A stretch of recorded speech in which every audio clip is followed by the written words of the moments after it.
राजा और रानी की कहानी, टूटे दिलों का मिलन। बहुत समय पहले सुवर्णपुर नाम का संपन्न राज्य था। वहाँ के राजा अर्जुन देव और रानी मृणालिनी अपनी बहादुरी और न्यायप्रियता के लिए पूरे प्रदेश से प्रसिद्ध थे। दोनों एक दूसरे से बहुत प्रेम करते थे और राज्य को साथ मिलकर चलाते थे। परंतु समय धीरे धीरे करवट लेने लगा। एक दिन राज्यसभा में राजकोष के बंटवारे को लेकर बड़ा विवाद खड़ा हो गया। राजा चाहते थे कि राज्य का अधिक हिस्सा सेना, सुरक्षा और नए किलों की मजबूती में लगाया जाए। वे कहते थे, रानी, यदि हम मजबूत नहीं होंगे तो दुश्मन हमें निगल जाएंगे। पर रानी का विचार अलग था। वो कहती, राजा, शक्ति सिर्फ तलवार से नहीं आती। प्रजा खुश और सुरक्षित होगी तभी राज्य मजबूत होगा। धीरे धीरे ये मतभेद बहस में बदला और बहस एक बड़े झगड़े में। दरबार भी दो हिस्सों में बंट गया, कुछ राजा के पक्ष में, कुछ रानी के। जो प्रेम और विश्वास कभी उनका सबसे बड़ा बल था, वही अब कमजोर पड़ने लगा।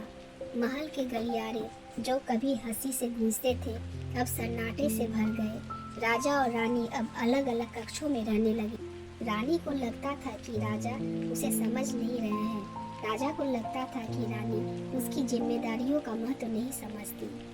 एक दिन बात इतनी बिगड़ गई कि दोनों ने संपत्ति पर अपना अपना अधिकार घोषित कर दिया। रानी ने कहा कि राजकोष का आधा हिस्सा उसकी देखरेख में रहेगा और राजा ने भी वैसा ही कहा।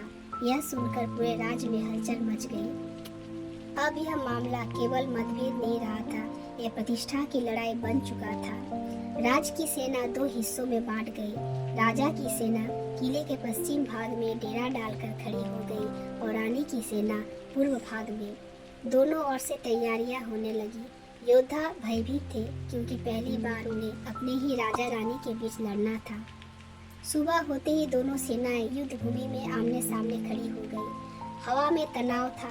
राजा और रानी दोनों ने घोड़े से उतरकर तलवारें संभाली। पहली बार दोनों एक दूसरे की आंखों में गुस्सा नहीं बल्कि पीड़ा देख रहे थे, पर फिर भी अहंकार रास्ते में खड़ा था। जैसे ही युद्ध शुरू होने वाला था, तभी शहर की ओर से धुआं उठने लगा। एक संदेश वाहक तेजी से दौड़ता हुआ आया और बोला, महाराज, महारानी, पूर्वी गांव में भयानक आग लग गई है। कई घर जल रहे हैं। प्रजा संकट में है। राजा और रानी दोनों एक पल के लिए स्तब्ध हो गए। प्रजा, जिसका संरक्षण उनकी पहली जिम्मेदारी थी, और वे क्या कर रहे थे? बिना एक शब्द कहे दोनों उस ओर दौड़ पड़े। राजा ने अपनी तलवार से जलते हुए रास्तों की बाधाएं काटी और रानी ने अपने हाथों से बच्चों और महिलाओं को सुरक्षित स्थान पर पहुंचाया। रानी धुआं झेलते हुए बेहोश हुए एक व्यक्ति को उठाकर बाहर लाई। राजा ने आग की लपटों के बीच एक परिवार को बचाया। दोनों के मन में एक ही बात गूंज रही थी, हम किसके लिए लड़ रहे थे? जब आग बुझ गई और प्रजा सुरक्षित हो गई, राजा ने देखा कि रानी के हाथ जल गए हैं। उनकी आंखें भर आई। उन्होंने धीरे से कहा, मृणालिनी, मैं तुम्हें खोने के डर से ही कठोर होता गया। राज की चिंता में मैं तुम्हें समझना भूल गया। दोनों ने हाथ पकड़कर घोषणा की, अब से न राजा अकेला शासन करेगा न रानी अकेली। हम साथ मिलकर निर्णय लेंगे और राज की हर संपत्ति का उपयोग प्रजा और सुरक्षा दोनों के हित में होगा। राज्य भर में खुशी की लहर दौड़ गई। सेना फिर से एक हो गई। महल में फिर से रोशनी, हंसी और खुशहाली लौट आई।